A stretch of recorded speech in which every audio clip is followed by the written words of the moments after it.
Avis à la population. TV Granier présente sur la place de Granier.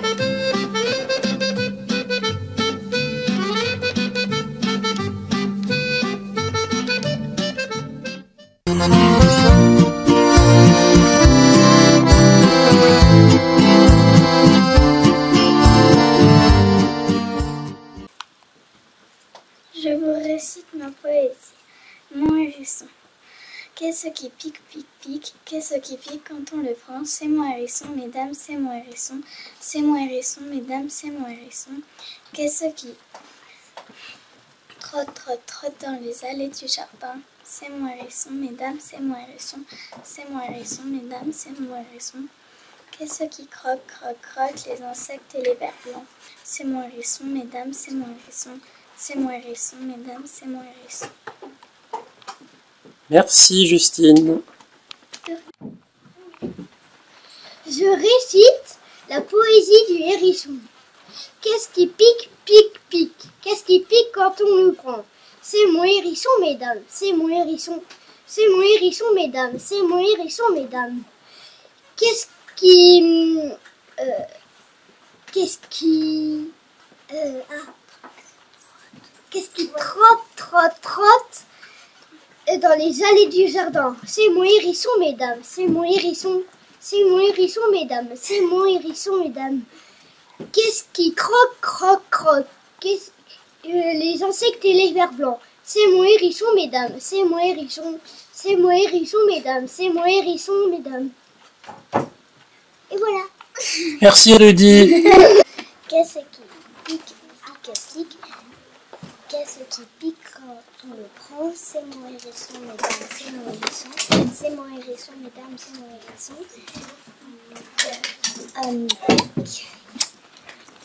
Qu'est-ce qui trotte et trotte, trotte dans les allées du jardin? C'est mon hérisson, mesdames, c'est mon hérisson. C'est mon hérisson, mesdames, c'est mon hérisson. Qu'est-ce qui croque, croque, croque les insectes et les vers blancs? C'est mon hérisson, mesdames, c'est mon hérisson. C'est mon hérisson, mesdames, c'est mon hérisson. Merci Mylène. L'école de mes rêves. Dans l'école de mes rêves, les enfants dans la lune ont un ami Pierrot qui leur prête sa plume pour écrire aux oiseaux. Dans l'école de mes rêves, il y a des murs colorés et un ballon soleil qui joue à chat perché au bout d'une petite ficelle. Dans l'école de mes rêves, il y a le cœur d'un maître qui efface un chagrin et des bonbons tendres plein les poches des copains. Imana Lélino. Néfertiti, Pierre Lozère. Néfertiti, Toutankhamon et tous les grands pharaons au bord du Nil dorment tranquilles depuis des générations. Les pyramides sont solides, elles font rêver les maçons. Les momies sont immobiles comme des poupées de chiffon. Dans les pierres des obélisques, des fleurs d'acanthe et de lys, des dessins des hiéroglyphes à la gloire d'Osiris. Le grand sphinx est assoupi, il repense aux dynasties, au temps d'Horus le faucon, au temps des grands pharaons.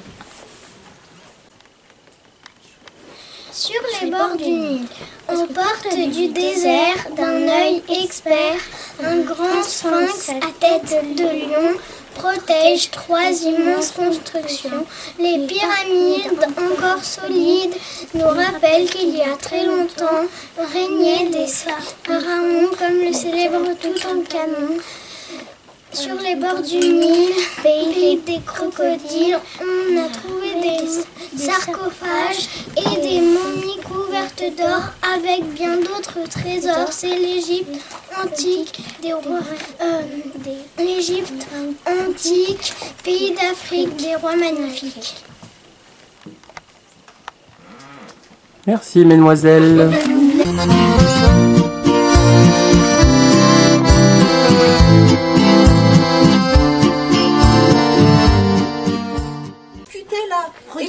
Écoutez, regardez comment ça se passe. Pose le pied sur le carton. Et après, une fois qu'il a touché le carton, tu ne bouges plus. Très bien, comme ça, bouge pas. Bouge pas, on avait dit. Hop là. Oui, mais ça glisse. Attention. Pas l'autre, hein. Pas l'autre pied. Hop. Et tu t'assois. Viens voir ma belle. C'est bon? Tu te tiens? Tiens. Allez, Zo, c'est parti. Pas trop cher. J'ai le droit de faire des guilis?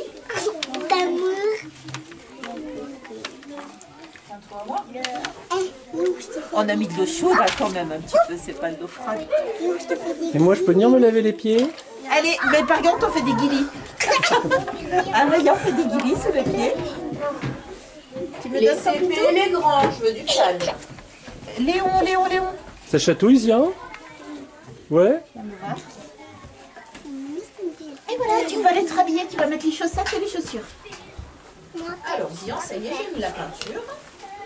Tu vas poser le pied sur la feuille. Une fois que le pied est sur la feuille, ne bouge plus. D'accord? Tiens-toi bien, moi. Tiens-toi là. Tiens-toi. Tu regardes ce que tu fais? Zian, regarde la feuille. Regarde, Loulou.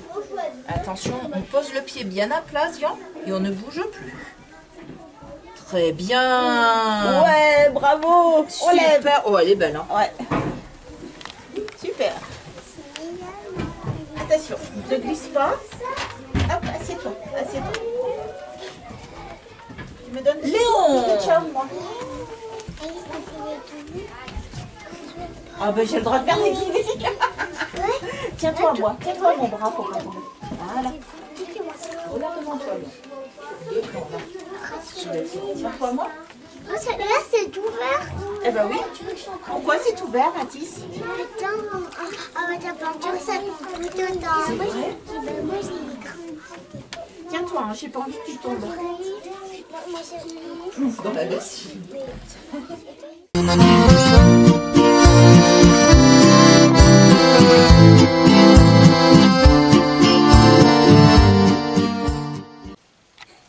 Bonjour à tous et bienvenue sur TV Granier. Aujourd'hui, nous allons interviewer le champion du mois, Sébastien Fayol. Allons-y. Quel a été le moment le plus difficile dans la course? Alors des moments difficiles, il y en a toujours beaucoup. C'était peut-être au sommet, là, vers le Cormet, parce que les conditions météo n'étaient pas évidentes. Et en même temps, là, j'étais encore assez loin du premier. Et voilà, c'était peut-être le moment le plus difficile.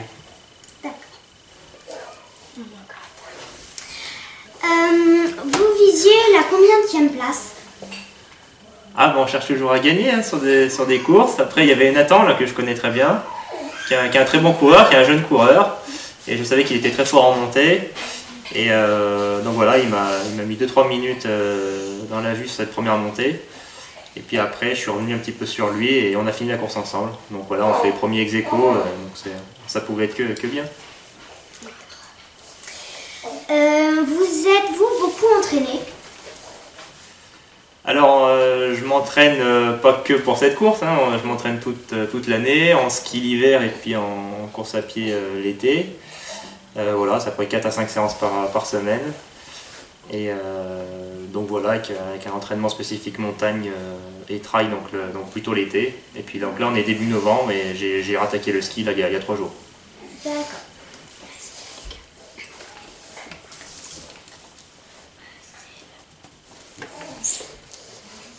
Étiez-vous stressé? On est toujours stressé, le stress c'est ce qui fait la performance, il faut du bon stress. Malgré l'expérience des années, oui on a toujours une petite pointe de stress au départ des courses, mais c'est important de l'avoir. Avez-vous obtenu votre objectif? Oui, l'objectif, voilà, c'est toujours agréable de faire un podium sur une course locale. Comme je disais tout à l'heure, il y avait Nathan Jovet, qui est un bon coureur du team Salomon, qui était là. Je m'entraîne souvent avec lui. Donc voilà, on a fait la moitié du parcours ensemble. Donc l'objectif était atteint. C'était avant tout de se faire plaisir. Combien de temps avez-vous mis? Alors bonne question. Je ne m'en souviens plus. Je crois qu'on a mis 2h20, 2h30. Sachant que cette année c'était un parcours de repli, donc du coup on n'avait pas de base par rapport au parcours précédent. Les conditions météo n'étaient pas évidentes aussi, donc les allures étaient quand même relativement plus faibles. Mais voilà, de mémoire c'était autour de 2h20.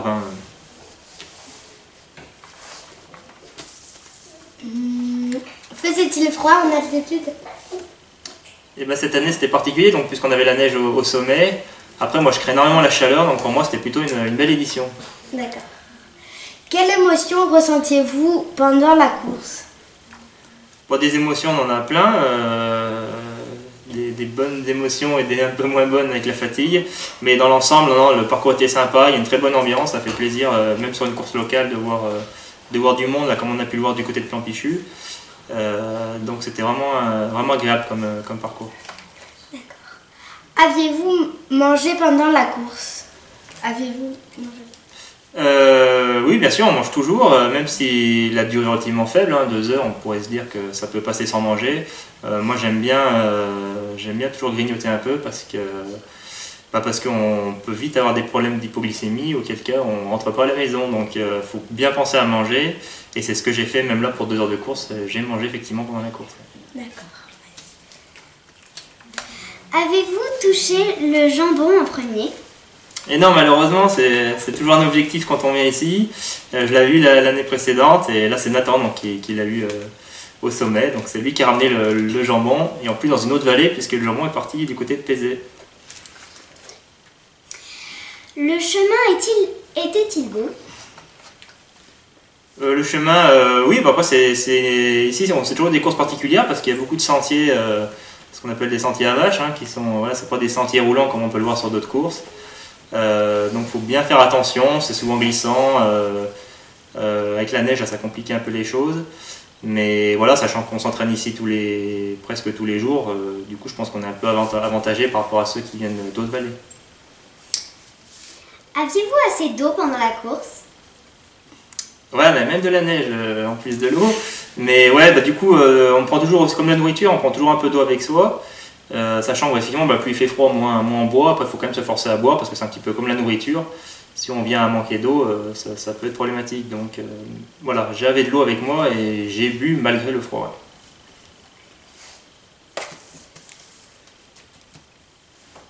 À quelle place avez-vous fini? Et ben, je termine donc premier ou deuxième ex-aequo comme on veut, donc avec Nathan. Avez-vous une récompense? Ouais, on a toujours des récompenses. Et ce qui est sympa sur les courses de village, c'est que c'est souvent des récompenses gastronomiques. Donc voilà, là il y a toujours des petits paniers garnis, si c'était le fromage. Donc c'est toujours intéressant de ramener 1 kilo de Beaufort chez soi. Ça fait toujours plaisir. Y a-t-il eu des journalistes? Oui, des journalistes, pareil, il y en a eu, j'ai vu quelqu'un du Dauphiné. Et puis après, bon, maintenant il se passe beaucoup de choses sur les réseaux sociaux, hein, sur les Facebook et autres. Donc il y a toujours des gens sur le parcours pour prendre des photos et qui retracent la course ensuite sur les réseaux sociaux. Donc c'est la fin de notre interview. Merci d'avoir regardé et à bientôt. Au revoir.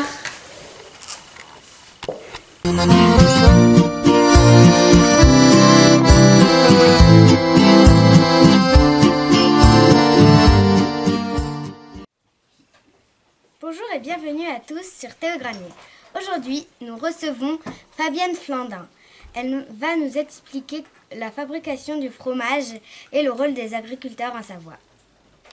Demander d'où vient notre foin, si c'est nous qui le produisons, ou si on l'achète, et si on l'achète, d'où il vient. Ça, c'est obligatoire. D'accord? Donc voilà. Ensuite, on a des obligations au niveau par exemple, des céréales. Alors, les vaches, que souvent vous connaissez sous le nom de croquettes, hein, je sais pas voilà. Hein, donc les croquettes, c'est ni plus ni moins que des céréales, hein, comme les céréales que vous mangez le matin, hein, c'est du maïs, du blé, c'est aggloméré avec autre chose. Nos céréales, par exemple, ils n'ont pas le droit d'avoir de l'OGM. Hein, donc ça, c'est effectivement une obligation. Donc on a, voilà, un document avec écrit un certain nombre de choses et on doit respecter ces choses-là. Si on ne respecte pas, on ne ramasse pas notre lait. Ou alors après, c'est nous qui gardons notre lait, et ce qu'on disait comme tout à l'heure, on fait notre production, mais on ne peut pas faire du Beaufort. Est-ce que c'est clair pour vous? Vous voyez mieux ce que ça veut dire, cahier des charges? Donc les 8 fromages qu'on a vus tout à l'heure, elles vont mettre, si je parle des vaches, à l'âge de 3 ans, elles vont mettre bas, elles vont donner naissance à un veau, une petite femelle. qui deviendra une petite génisse, et c'est à partir de ce moment-là où elle va produire du lait. D'accord? Donc ça, c'est une obligation. Voilà, alors on continue. Donc ce qu'on a vu au niveau alimentation, pour que la vache voilà, produise, pour que tous les animaux produisent, il faut leur donner à manger donc du foin et des céréales en général l'hiver, et l'été, elles vont à l'extérieur, elles pâturent, soit autour des exploitations à l'automne ou au printemps, et puis l'été, chez nous, elles montent à l'alpage, où elles vont pâturer à l'alpage. Et puis ensuite, on va continuer. Il y a une chose très importante qui n'est pas là. Les vaches, elles boivent aussi, elles ont besoin beaucoup d'eau. D'accord? Vous avez une idée de ce qu'elles consomment? Combien de litres par jour? Une idée? 100. Ouais. Entre 80 et 100 litres d'eau. Ah bah dis donc. Tous les jours. Moi je bois même pas un litre d'eau alors. C'est tous les jours, parce que c'est pour ça que vous voyez en fait dans les prés à chaque fois des gros bacs avec un tuyau qui amène l'eau. C'est très important, il faut que la vache elle puisse avoir accès à l'eau et boire. Oui. J'ai une question. Oui. Est-ce que le goût du fromage il est forcément différent par rapport à ce qu'elle mange l'hiver et l'été? Oui, oui. C'est pour ça qu'on a, voilà, on a un Beaufort d'hiver et d'été. On en reparlera tout à l'heure, effectivement. Effectivement, c'est très important, effectivement, la flore a une incidence importante sur le fromage, sur la couleur du fromage.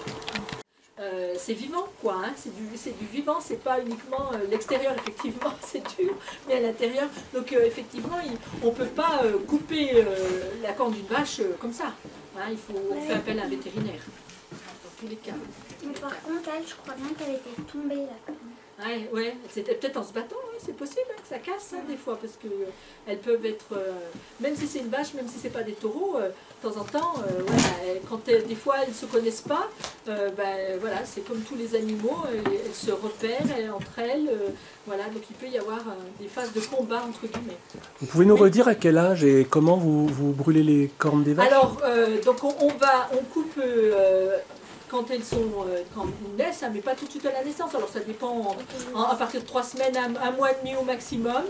On va les endormir légèrement, et puis donc il y a plusieurs procédés. Voilà, en général, l'objectif c'est de brûler pour pas que ça pousse. On brûle, d'accord. Voilà. C'est impressionnant, moi à chaque fois je suis émerveillée par cette diversité, quoi. Parce qu'en fait on passe à côté, mais on ne voit pas, on ne regarde pas.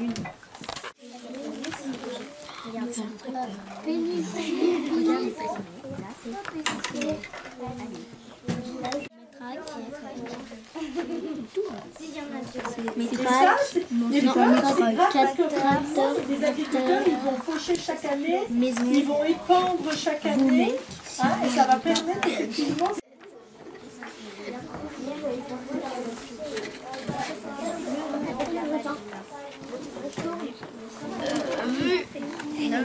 C'est du bleu. Du bleu, j'ai dit. Ça c'est du noir. Mais non, ça c'est du bleu. Attends, tourne.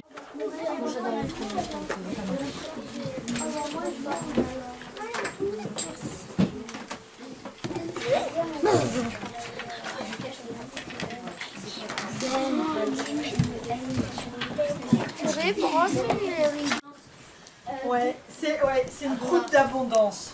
Alors c'est une croûte d'abondance parce que à la fois le talon, vous voyez, par rapport au Beaufort, le talon du Beaufort, il est beaucoup plus haut, il fait au moins au minimum, il y a une réglementation aussi par rapport à ça, il fait au moins au minimum 10 cm. Là on a une croûte beaucoup plus petite, mais qui est aussi un peu concave comme le Beaufort, d'accord? Donc c'était pour vous montrer que les croûtes, voilà, ça c'était le talon et ça c'était le dessus. Donc on a des croûtes qui sont des couleurs différentes. On avait une croûte de tome, on a vu ce matin la tome, la croûte elle est plutôt grise. Vous avez déjà vu des croûtes de tome, ça ressemble pas du tout à ça. Et puis là vous avez par contre une croûte de Beaufort. Voilà, regardez le talon du Beaufort. Voilà. Donc on n'est pas du tout dans les mêmes hauteurs. Voilà, donc c'était, je vous ai mis voilà, des croûtes, vous les regardez, hein, voilà, si vous voulez toucher, sentir, comme vous voulez, vous laissez dans la boîte, vous regardez, vous faites passer, il y en a qui n'aiment pas bien, voilà, c'est pour vous. Après, dans le prochain, vous portez un autre fromage. Alors ça, ce fromage, vous le reconnaissez? Du camembert. Le reblochon. Alors le reblochon, pourquoi celui-là je vous l'ai laissé en entier, hein? C'est pour vous faire voir la pastille, hein? La plaque de caséine. Donc là, c'est une fermière. Voilà, exactement. Hein? Une fermière. Et si c'était un reblochon laitier, la plaque elle serait quelle couleur? Rouge, super. D'accord? Donc tous les fromages, hein, ils ont effectivement un certain nombre d'informations sur la plaque de caséine, hein, et notamment le numéro d'atelier de fabrication pour pouvoir remonter en cas de problème. D'accord? Donc voilà un morceau de... voilà, un reblochon avec lui. Mais comment il s'appelle? Les 3 morceaux de fromage qui vous permet, voilà, vous regardez, voilà, les couleurs, la texture. Alors du coup, oui, la plaque de caséine, on peut la manger. Et puis le reblochon, du coup, je vous ai laissé la croûte. Parce que la croûte du reblochon, on peut la manger, il n'y a pas de souci. La croûte de la bourgance, par exemple, c'est dur. Ah bah oui, voilà, c'est pour ça. Bon, il y en a qui mangent les croûtes même de Tom et autres. Bon, après, en majorité, les gens ne mangent pas, quoi.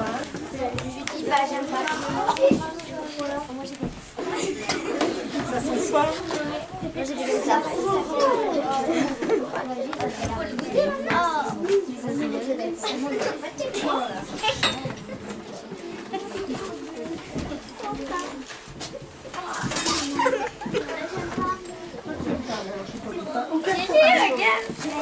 Pas grand blochon.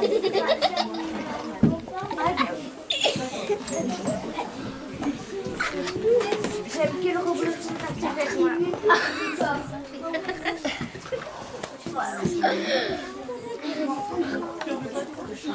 Tiens, c'est là. Non, Allez, Stella, tu sens? Alors vous voyez, la pâte elle est plutôt molle. C'est bon le reblochon, Stella? Tu vois, on peut cracher là-dedans. Donc allez-y, vous pouvez déguster le reblochon si on veut. Ah ouais, on va se le faire. Vous voulez pas, excuse-moi. Attends, moi je le coupe parce qu'elle m'a donné 2 tranches. Ça va, c'est bon. Tu m'as donné 2 tranches. Ça fait rien. Elle aime pas en fait. C'est tellement Novembre l'année dernière. Voilà, c'est pas un Beaufort d'été. Hein, vous savez que le Beaufort d'été, hein, c'est à partir du mois de mai jusqu'au mois d'octobre. À partir du mois de novembre, on est en Beaufort d'hiver. D'accord?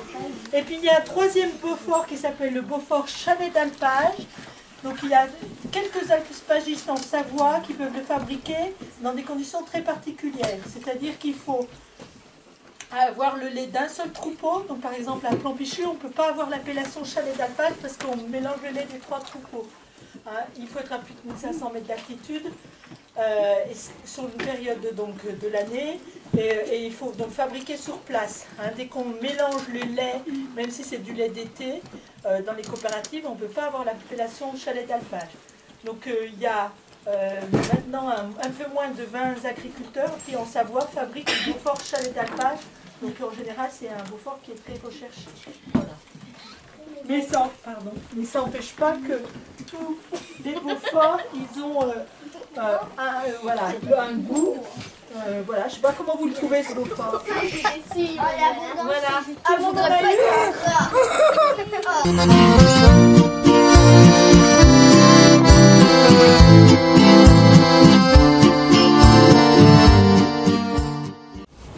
J'ai pris mon école, j'ai pris mon cure-pied et je vais aller chercher mon cul.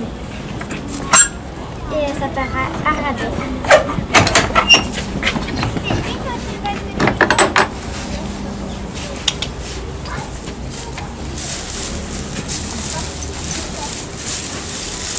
Préparer mon poignet.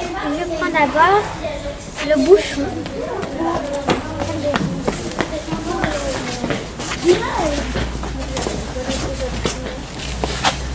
Alors après le bouchon, qu'est-ce qu'on prend, Lilou? Là, c'est les tris qui est là. C'était les tris que tu avais. Alors, je vais mettre le zappi et l'amortisseur.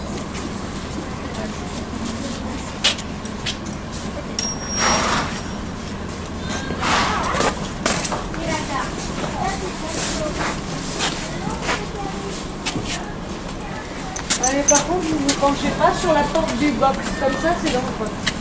Et après, qu'est-ce que tu fais? La selle, je me lâche. Allez, vas-y. Elle est lourde.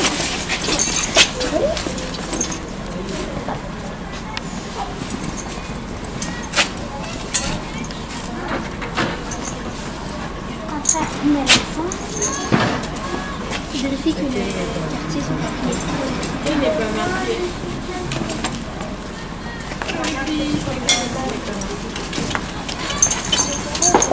Laquelle de vous n'est pas marquée sur mon toit? Là, qu'est-ce que tu fais, Lilou? Je vérifie que les quartiers ils sont pas pliés pour que ça ne passe mal. Et aussi comme c'est que tu le dégages. Non.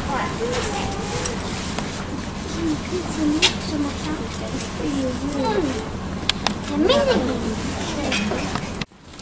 Donc, Lilou, oui, vas-y, dis-moi. Depuis quand faites-vous ce travail?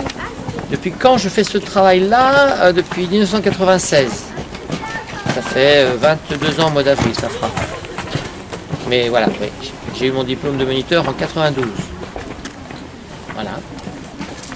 Êtes-vous déjà tombé? Ah, tomber de cheval, bien sûr, oui, ça arrive. C'est les risques du métier, ça. Ici, y a-t-il des chevaux méchants? Oh non, des chevaux méchants, on évite. Hein. On ne peut pas se permettre d'avoir des chevaux méchants. Ils ont tous leur petit caractère, mais les chevaux très méchants, s'ils sont méchants, on ne peut pas s'en servir. On ne peut pas les monter. Trop dangereux. Comment entretient-on les animaux?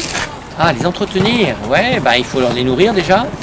Donner du granulé, de l'orge, l'avoine, faire la litière aussi. Les faire toujours bien propres pour qu'ils soient en bonne santé. Quelle race de chevaux vous avez? Quelle race? J'ai des trotteurs français, des selles français, des poneys d'origine non constatée, c'est-à-dire on ne connaît pas, là, ils n'ont pas de race. On dit comme ça, ONC, origine non constatée, on ne sait pas le père et la mère qui c'est. Voilà, j'ai un peu de tout, des poneys à papier, j'ai des Welsh, j'ai une Welsh, Arabelle.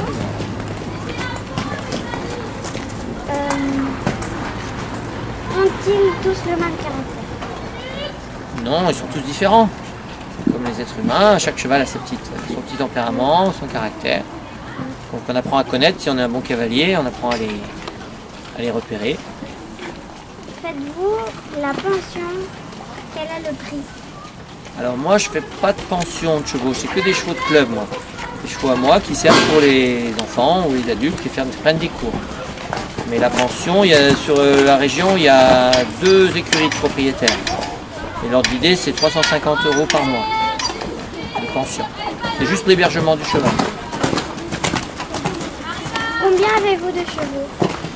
Au total, avec les poneys et tout confondu, j'en ai 25. 25 chevaux et poneys. Quelle est votre formation? Ma formation, c'est une formation de moniteur qui se fait à Jeunesse et Sport. C'est un brevet d'État. Ça se fait après le bac. Il faut déjà avoir un bon galop, un bon niveau d'équitation, un galop 7 et rentrer en formation. Il y a des tests de sélection et voilà. Est-ce que les vétérinaires interviennent souvent ici? Oui, souvent, on espère le moins souvent possible, mais bien sûr, c'est obligé.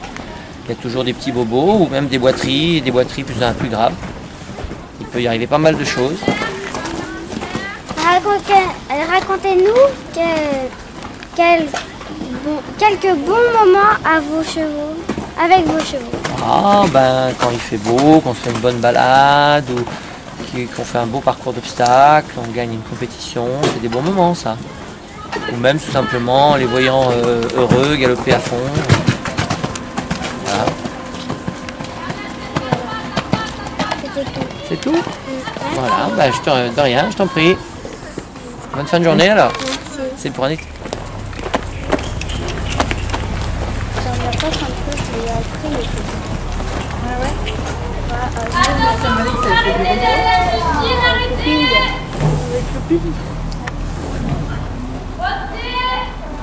Je connais pas beaucoup de gens qui sont pas tombés pour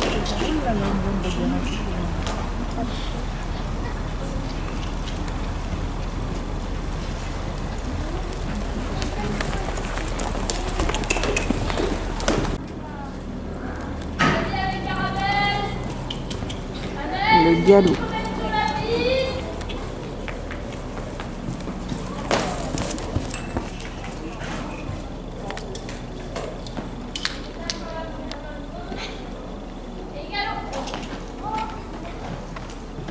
Ici, c'est le manège pour faire du poney quand il fait mauvais. De l'autre côté, c'est la carrière. La carrière, oui. Qu'est-ce que c'est la carrière, Lily? C'est comme le manège, sauf quand il fait beau. Oui. Il y a quoi au sol? Il y a du sable. D'accord, on avance. On va leur faire du sable. Ouais. Mal au sable. Après, on a la réserve de foin. Ah, la réserve de foin. Ah oui. Oui, ça va. D'accord. Là, il y a le bas, un bas. Là, Il y a Bali. c'est Bali. Donc là, on a tous les box, c'est ça? Là, il y a Bagheera. Il y a Daridor. Bagheera, elle est là. Ah, Bagheera, d'accord. C'est la pomme les grise? Ouais. Après, on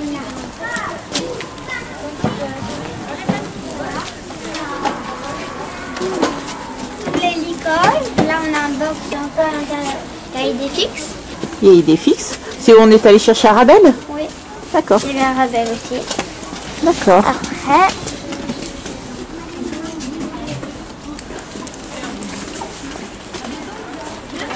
Après, je te suis. Hein. on a Kinect. C'est Kinette? Voilà, elle est là. Elle est là. On la voit un petit peu. Elle est là. Après, Virgule, elle est en cours. Ils font Tu nous expliques à quoi ça sert ces tuyaux d'eau là-bas? c'est mon idée. À laver les cheveux. À laver les cheveux, tu nous fais voir où c'est? Là, il y a aussi Végas. Coucou! Regarde la caméra. Vous êtes beau. Oui. Alors, tu nous expliques? Là, c'est la douche. Ouais, c'est la douche. Il y en a une autre là-bas. On voit l'autre douche dans le fond.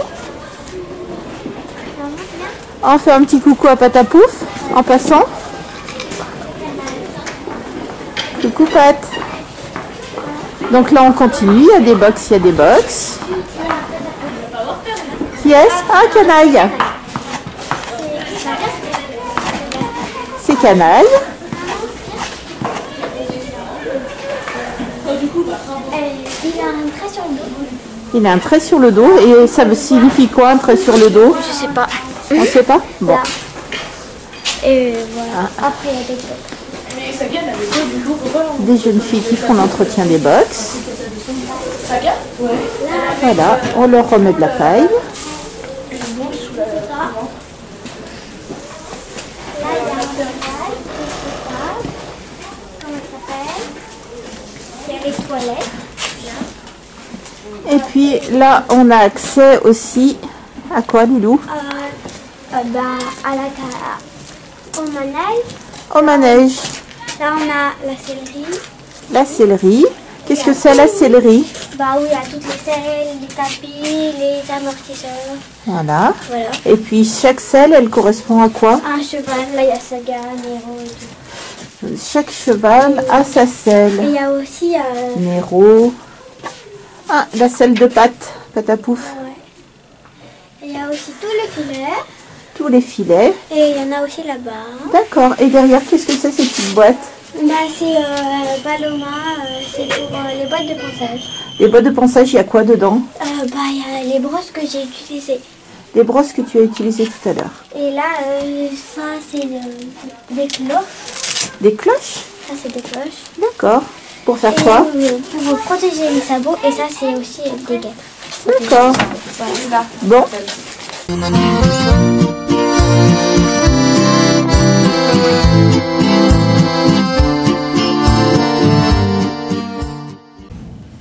Depuis quand faites-vous ce travail? Je fais ce travail depuis 1 an et demi. Je viens d'arriver en Savoie et donc je découvre un petit peu la neige comme il y a dehors et les enfants qui font de la musique, qui font bien de la musique comme vous. D'accord.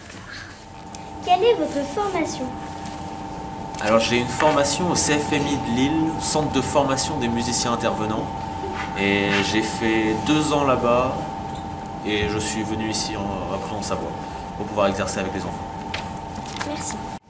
Quel instrument jouez-vous?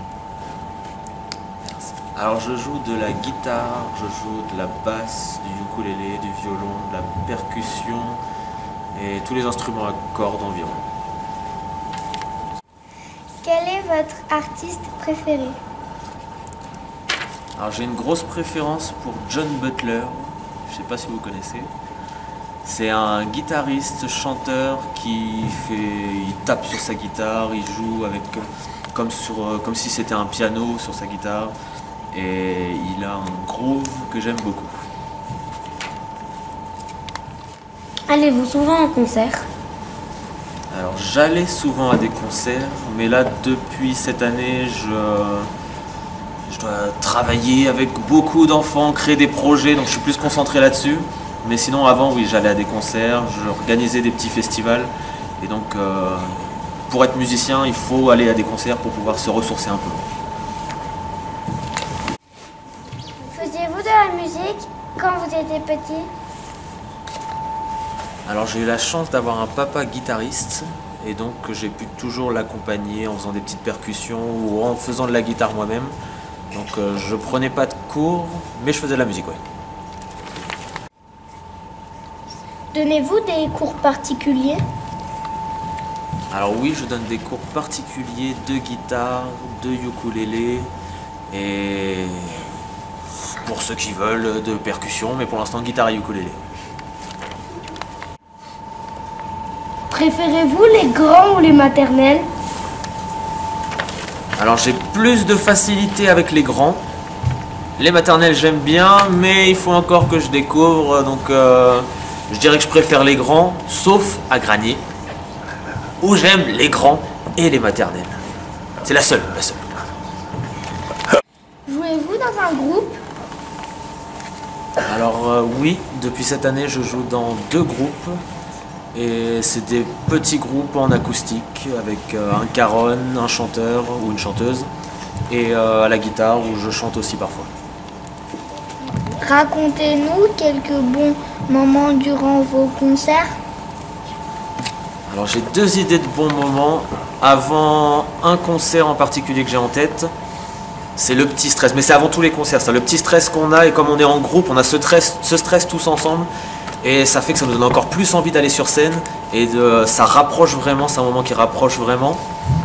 Et un autre bon moment de concert, c'est quand le public est très réceptif et qu'il suffit de chanter le début, ils répètent, ou on leur fait taper des mains, ils le font en même temps et puis ils jouent en même temps que nous, on a l'impression qu'il n'y a plus de public, c'est vraiment une seule scène et que c'est des musiciens.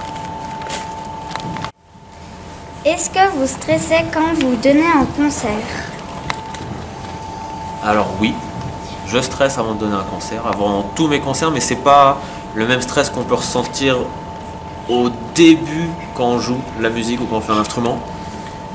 Au début c'est un gros stress qui peut nous paralyser, après c'est juste un petit stress qui nous met dedans, comme je disais tout à l'heure, un stress qui réunit un groupe et qui fait en sorte qu'on joue mieux et qu'on arrive à faire vraiment une bonne prestation. Si on n'a pas ce stress, bah là le concert risque d'être moche par contre. Pouvez-vous, pour terminer, nous jouer un petit morceau, s'il vous plaît? Je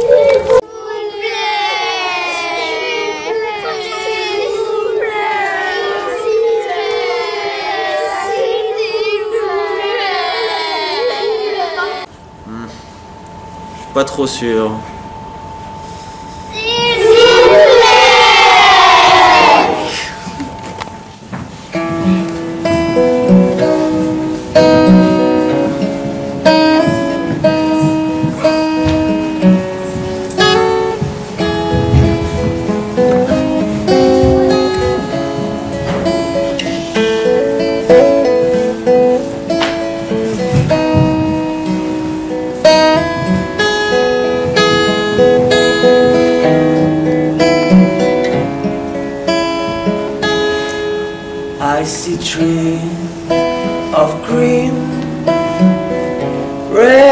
roses too,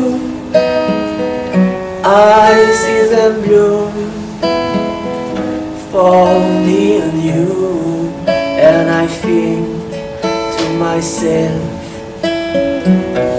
what a wonderful world.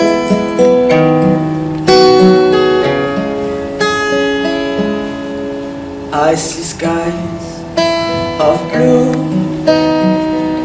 and clouds of white, the bright blessed day, stars sacred night, and I think to myself, what a wonderful world.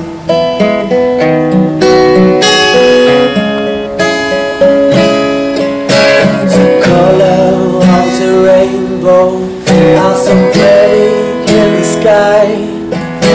I hope so the faces of people going by.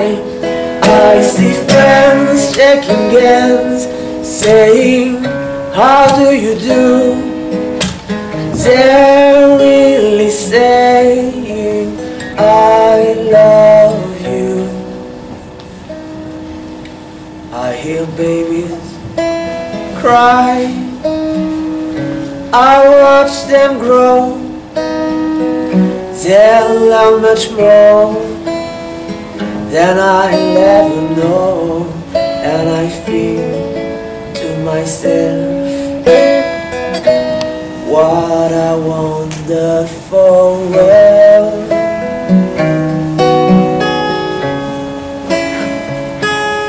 And I think to myself, what a wonderful world.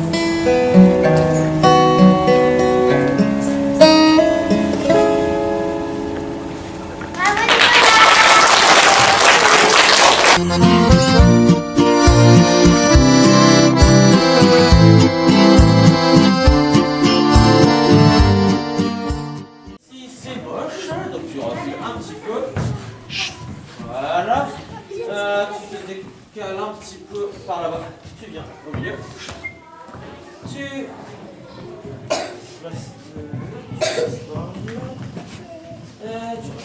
là, et je te mettrai entre les gars.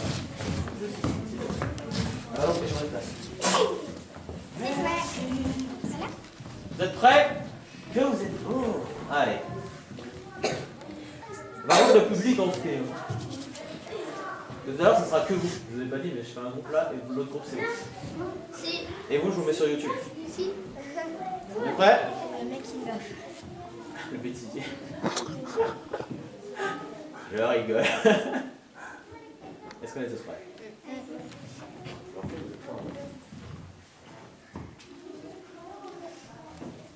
Et ça commence pour moi. C'est bon pour toi? Bah ouais, c'est bon.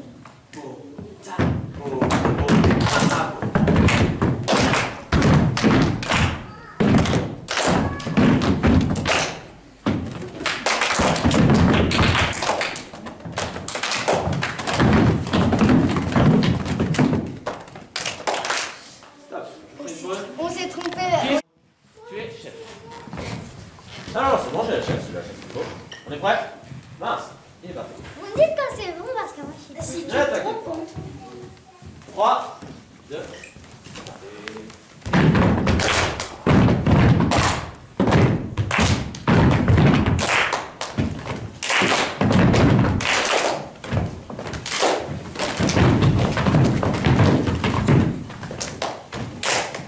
ça marche, essayez juste pour le dernier.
qu'est-ce que c'est le SI?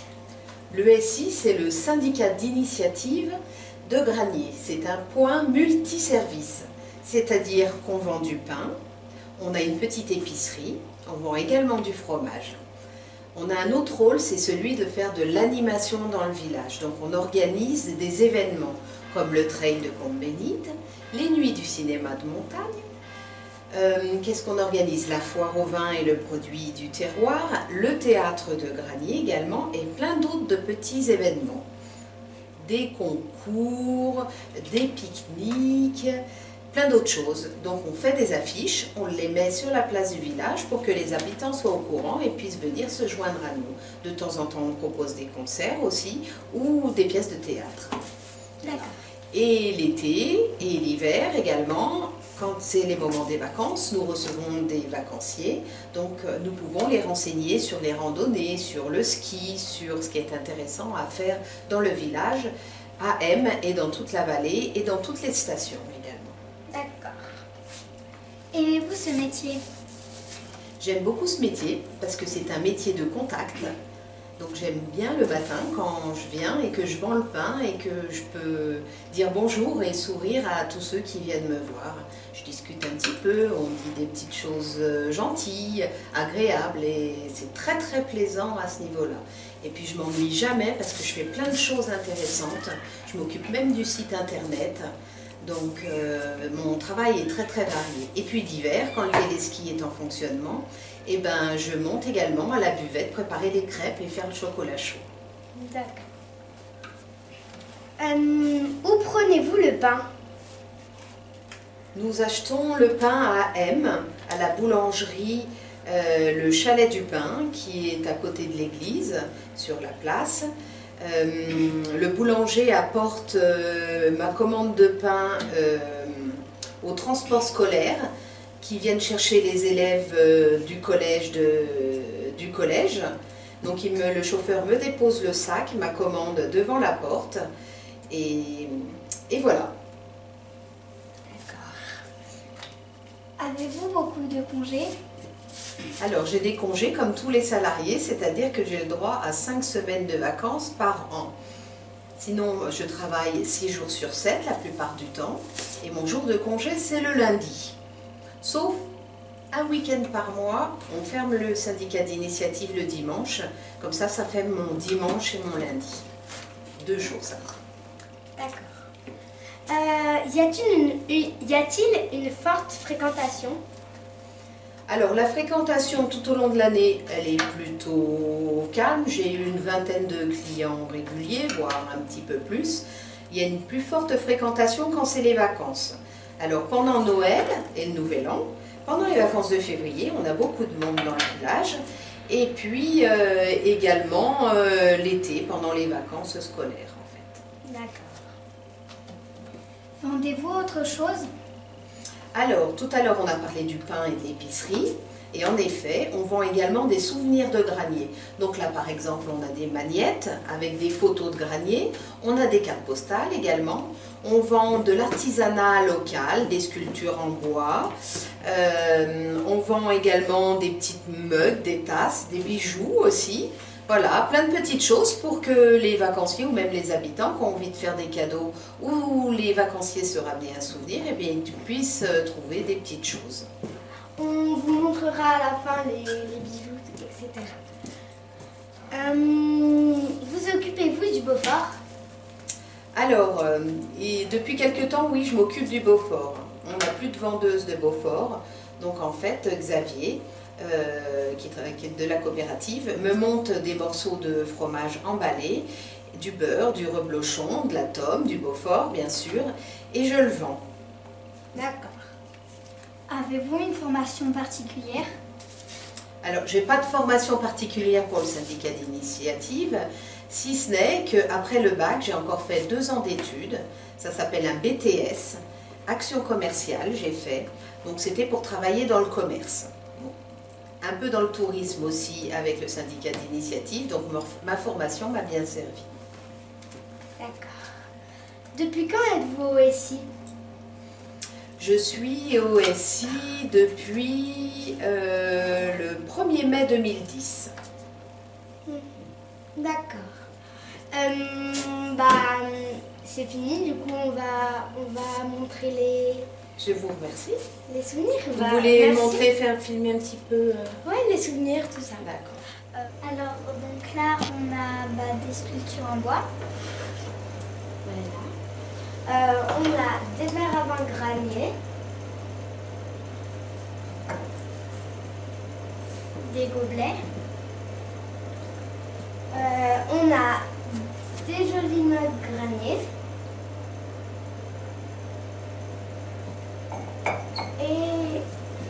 Et de la poterie. Alors là, on a la partie épicerie.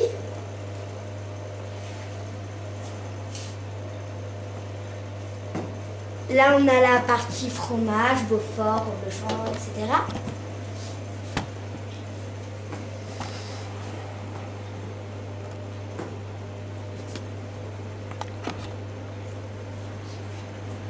Et là, on a l'étagère où on a des produits de Savoie, crozet, confiture, miel, etc.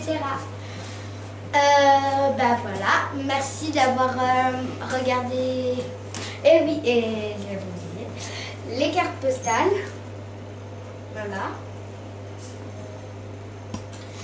Et aussi, alors les bijoux. Les bijoux comme ceci, voilà. C'est des bijoux faits main par une dame. Voilà.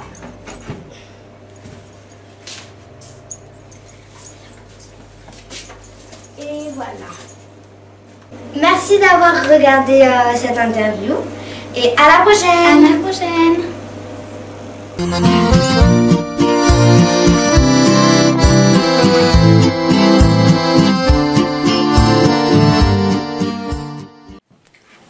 Je vais vous raconter un jeu de mots. Il y a quelqu'un qui s'appelle Charles, c'est un entraîneur de foot. Et normalement, il n'y a qu'un goal dans les cages. Mais là, il y en a deux parce qu'il dit Charles, il dit 2 goals dans les cages. Mais en fait, il n'y en a qu'un. Charles 2 goals.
Non, on parle de Gabriel là. Ah oui, il est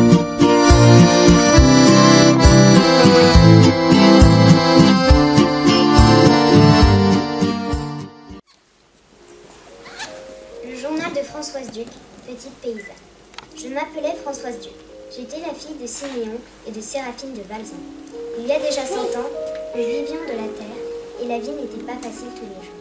Le temps et les saisons commandaient nos journées, mais il faisait bon vivre. En ce temps-là, le facteur venait d'Aime à pied pour apporter bonnes et mauvaises nouvelles. Depuis la fin juillet, mon papa savait qu'il allait quitter ces montagnes pour rejoindre le 108e régiment d'infanterie. Pourtant, à plus de 40 ans, il dut nous quitter pour la guerre. À l'école, ma maîtresse m'encourageait toujours. Elle m'avait donné un cahier d'écolier tout neuf. Sur ce cahier, j'écrivis ma vie, notre existence, la vie de notre village, un village de paysans, montagnards, courageux et tièdes. Le 29 juillet 1914. Aujourd'hui, j'ai conduit les chèvres au champ. Ensuite, je suis allée chez grand-mère. Puis, j'ai fané, comme je l'avais déjà fait ce matin. Les journaux ne parlent que de la guerre déclarée entre l'Autriche et la Serbie. On craint une guerre européenne. Maman est bien fatiguée. Elle traîne son gros ventre comme sa fatigue. Son 9e enfant ne va pas tarder à naître. Ce matin, fausse alerte. Je l'accompagnais alors qu'elle revenait du bassin. Soudain, Séraphine m'a demandé de la soutenir et s'est assise sur le petit muret du cimetière. La douleur lui marquait le visage. Après quelques minutes, elle reprit de bonnes couleurs, se releva. Ce ne sera pas pour aujourd'hui que tu auras un nouveau petit frère ou une nouvelle petite sœur.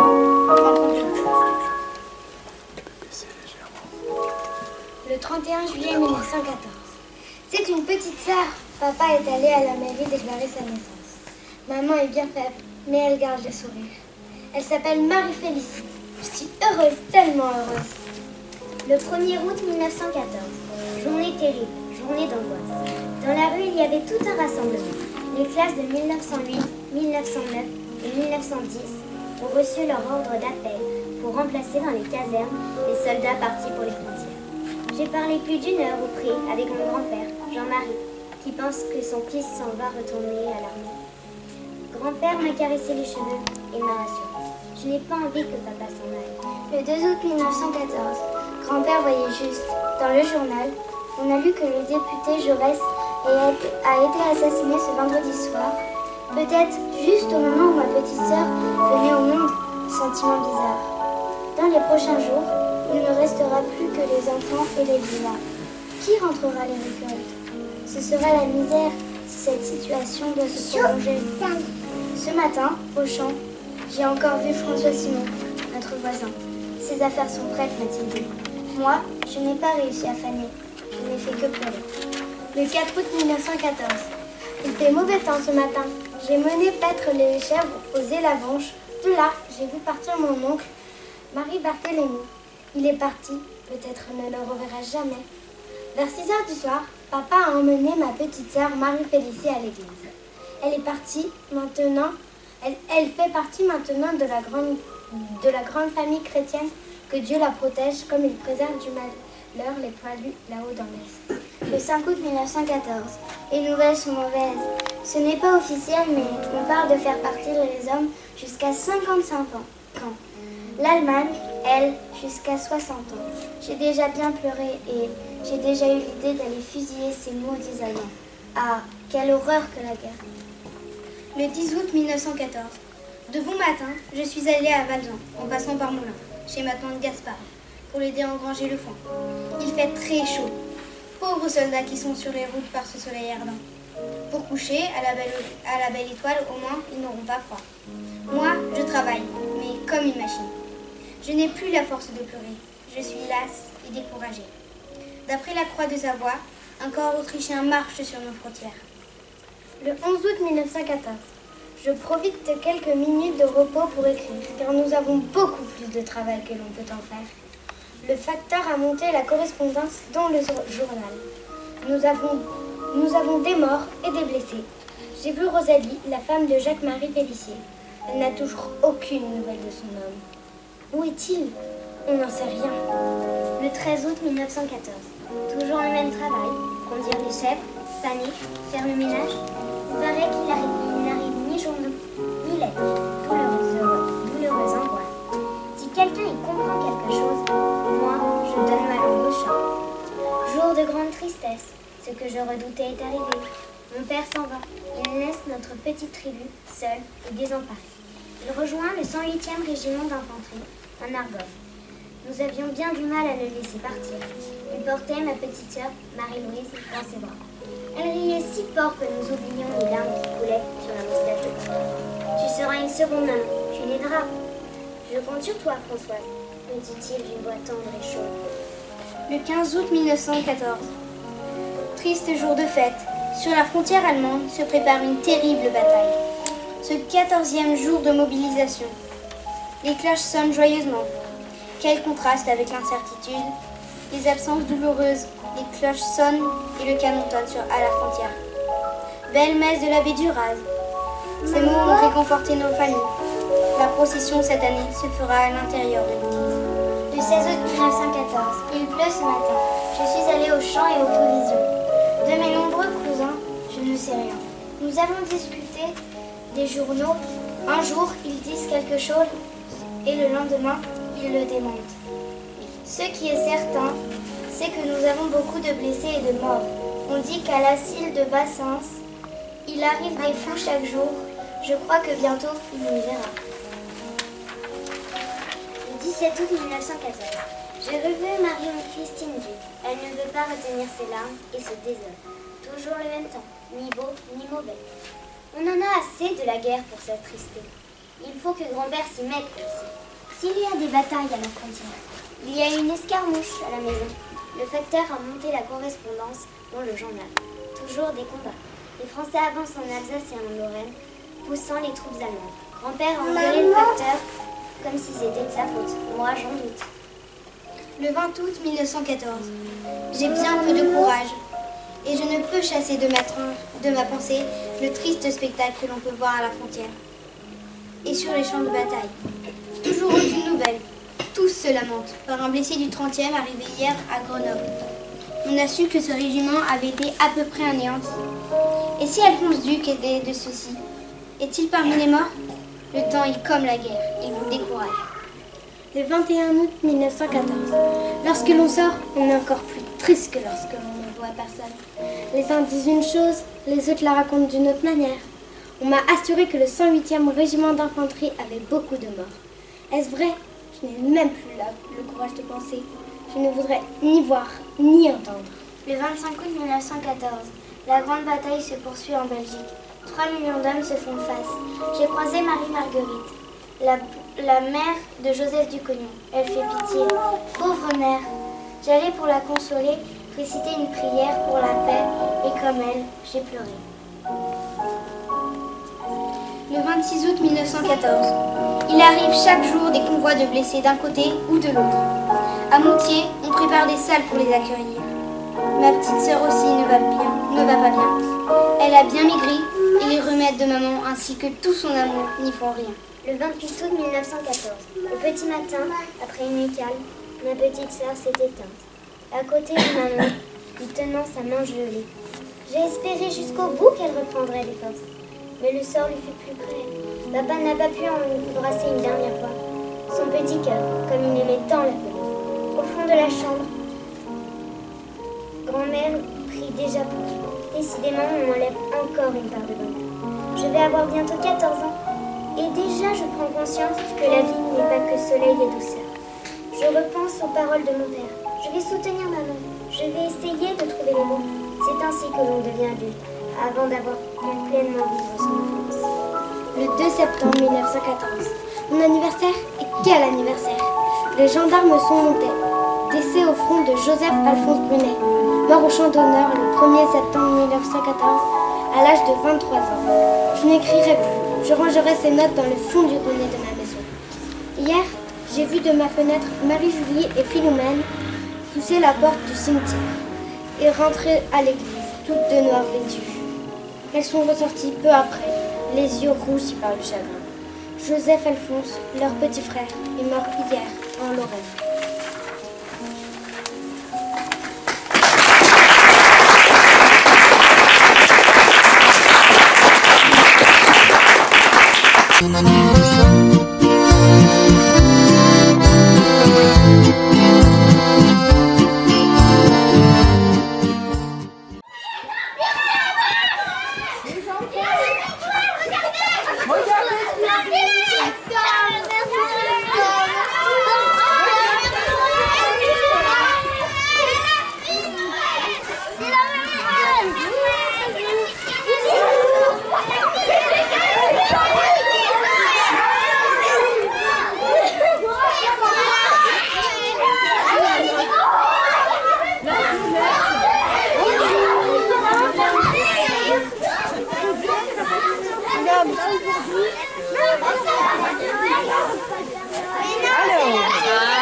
Père Noël, il a attrapé un gros rhume. Alors du coup, il a demandé à sa fille si elle pouvait le remplacer. Parce qu'il ne veut pas vous donner ses microbes. Mais par contre, il a dit qu'il sera en forme pour venir pour le 24 et le 25 pour vous apporter vos jouets. C'est le principal. Alors là, il se repose un petit peu. C'est sa fille qui est venue. Hein. Et puis on va passer un petit moment avec elle.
c'est chaud. Chocolat chaud, c'est chaud. Non, chocolat chaud, c'est froid. Alors, il demandait ce que...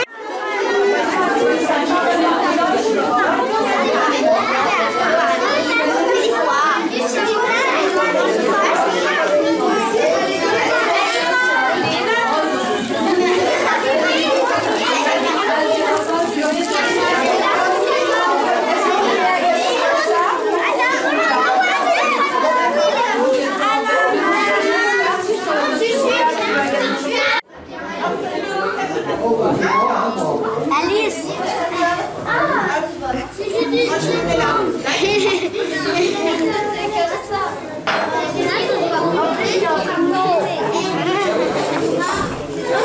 Tu regardes. Arthur, t'as vu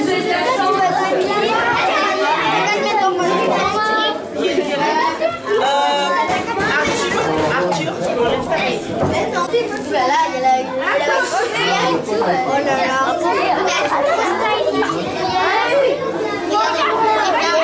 Nîmes. Oui, je suis le pirate.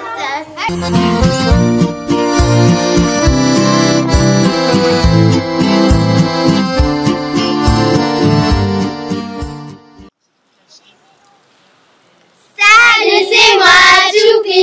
Je marche vers l'école. J'ai de nouveaux amis. Tous ensemble, on rigole. On n'est plus des petits. On va dans la sortie. C'est fini la récré. Tous en rang, s'il vous plaît. On va lire et chanter, dessiner et danser. On va bien s'amuser. Viens à l'école avec Choupi. Oui.